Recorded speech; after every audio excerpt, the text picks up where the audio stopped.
أول مباراة معانا في أفضل مباريات في سمر سلام، وهي مباراة بروك ليسنر ضد رومان رينز في سمر سلام 2022.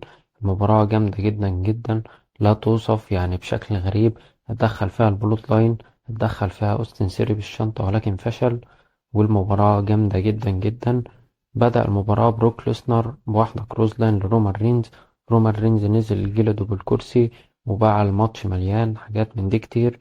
وبول هيمن حاول يدي الألقاب لبروك ليسنر عشان يبطل ضرب في رومان رينز، لكن في الآخر رومان كسب بلاست مان ستاندينج واتعدى على بروك ليسنر 10، وخلاص خلص الماتش بفوز رومان رينز. تاني ماتش معانا في السلسلة دي وهو بروك ليسنر ضد تريبل اتش. الماتش جامد جدا برضه في سمر سلام 2012. الماتش يصنف من أجمد 5 مباريات في سمر سلام أكيد. بروك ليسنر هبد تريبل اتش على الترابيزة وبالسلم برضه وحط عليه حطة جامدة جدا. وهنا اف 5 جامدة جدا جدا جدا، يعني جمدان لا يوصف.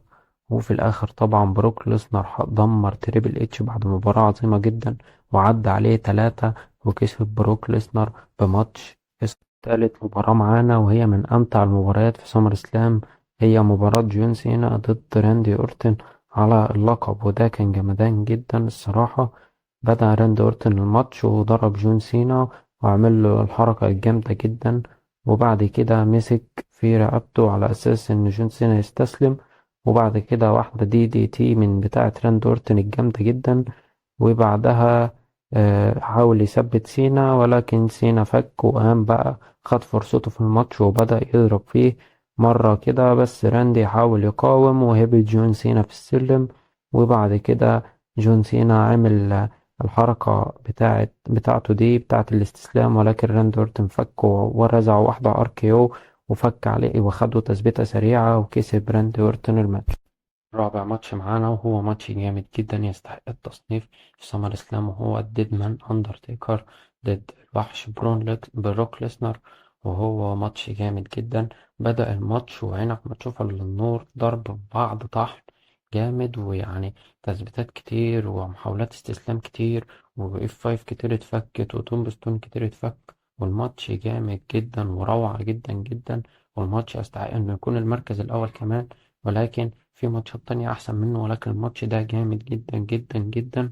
ويعني الماتش طحن وروعة، يستحق إن هو يتفرج عليه على قناة الدبليو دبليو إي. وهنا بروك ليسنر كان مسيطر بعض الوقت وأندرتيكر سيطر شوية. بروك ليسنر خد واحدة اف 5 على ترابيزة التعليق، خلصت عليه. وهنا كانوا بيضربوا في بعض ضرب غشيم جدا، وبروك ليسنر كان بيحاول يخلي أندرتيكر يستسلم، ولكن أندرتيكر فكها بواحدة تومبستون وكسب الأندرتيكر في مباراة عفوية ودموية جدا جدا. آخر ماتش معانا وهو سيس رولينز ضد ايدج في سمر سلام 2021. ماتش ناري جدا وجامد جدا. بدأت المباراة ويعني جمدان، ايدج ضربة من هنا على سيس ضربة من هنا، وخناقة طبيعية في بداية أي ماتش، ولكن الماتش ده كان نار جدا ويستحق التصنيف في إنه خامس ماتش معانا في سمر سلام النهاردة. ونزلوا تحت الحلبة وضرب وطحن وكروز لاين من سيس رولينز على ايدج.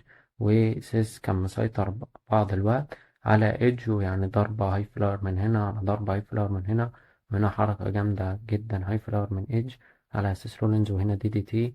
وهنا سيس استعاد المباراة وكانت مباراة جامدة جدا. وهنا ايدج عمل حركة بيس فينيكس سيس عمل بيدجري لإيدج، ولكن ايدج خلصها بإسبير وراح يتثبت، ولكن سيس فك وهنا بيحاول يستسلم. وسوبر كيك من سيس رولينز واستسلامة هنا من ايدج.